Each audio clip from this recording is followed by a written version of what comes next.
Sur ce marché lillois, si l'on demande aux passants les règles précises de ce nouveau confinement, difficile d'avoir une réponse claire. Je sais pas, non, j'en sais rien. Toi, tu sais? Non. On sait pas. Premier sujet d'incompréhension, les attestations dérogatoires. Doit-on en avoir une pour sortir? Si oui, laquelle? Et où peut-on la télécharger? Le flou demeure. Dans les 16 départements concernés, les déplacements sont limités à une zone de 10 km, mais les sorties en extérieur se font sans attestation et sans limite de temps. Et on rappelle que le couvre-feu est passé à 19 h dans toute la France.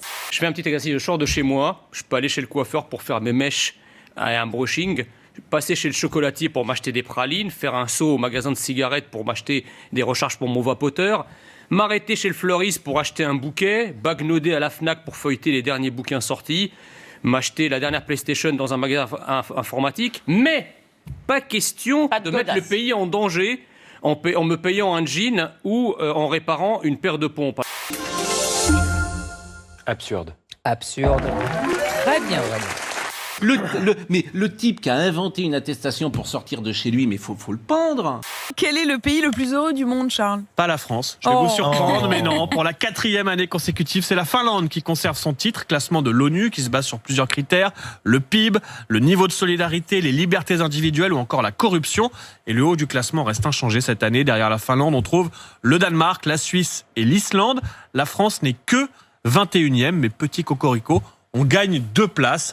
Alors on a fâché Matignon qui est en train d'appeler la direction de la maison. Si, parce que j'ai dit il faut le pendre tout à l'heure. Bon. Et mais vous avez dit que après, c'était j'ai dit que c'est du second degré. Mais c'est très révélateur comme réaction.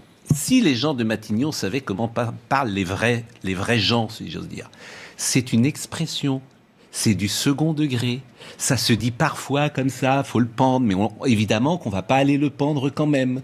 Roselyne Bachelot qui a annoncé samedi sur Twitter qu'elle était positive au Covid, une annonce qui a déclenché un début de polémique. Oui, car quelques heures avant son tweet annonçant son test positif, la ministre avait publié un autre message. 2 photos en compagnie de Michel Sardou.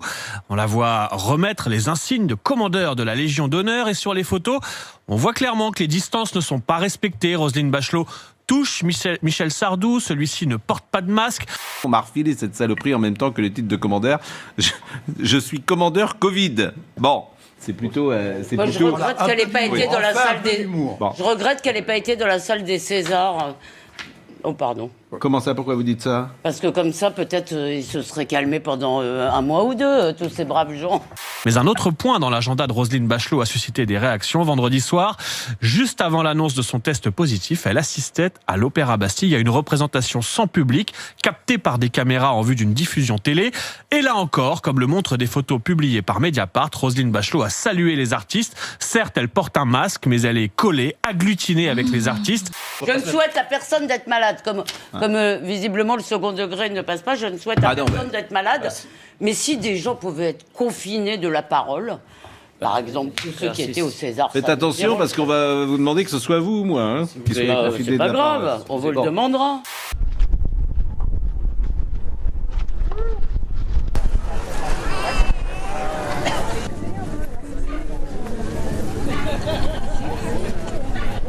Je vais passer à la tasserole. Surprise! On va me faire sauter comme une petite poêlée de champignons. J'ai eu vent d'un certain nombre de mariages qui se déroulent au mois de juin, comme si le mariage d'Églantine et Benjamin ne pouvait pas attendre une seconde. Tu te dis quoi là quand tu te... Je suis bonne à mort. À mon avis, il va tomber par terre. Je vois Benjamin qui finit par épouser Églantine après...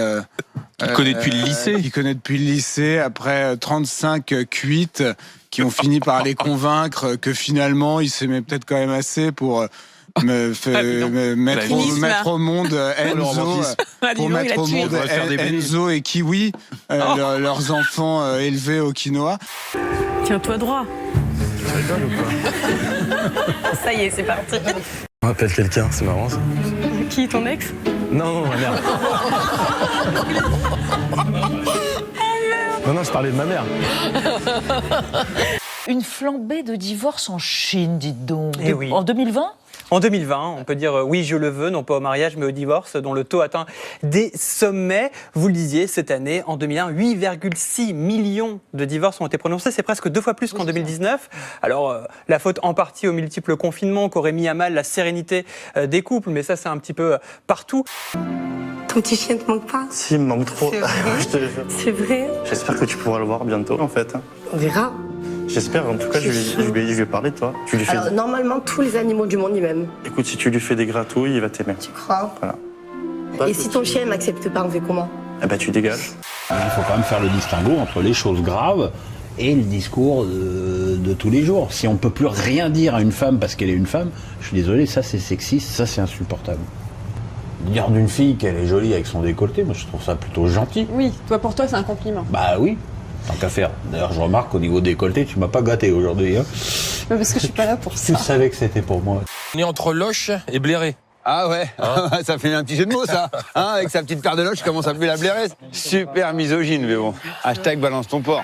On s'était embrouillés, toi et moi, il y a, je sais pas, 4 ou 5 ans, parce que tu avais soulevé ma jupe devant tout le monde, tu te souviens?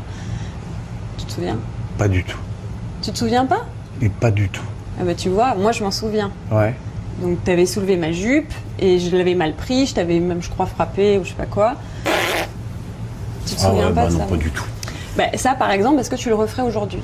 Oh oui. Balance ton quoi. Même si tu parles mal des filles, je sais qu'au fond t'as compris. Balance ton quoi.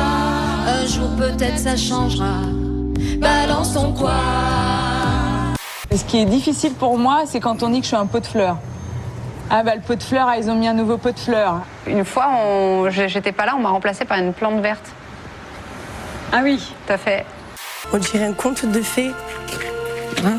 C'est notre petit château. Sauf que je suis pas une fée. Je suis la fée chier.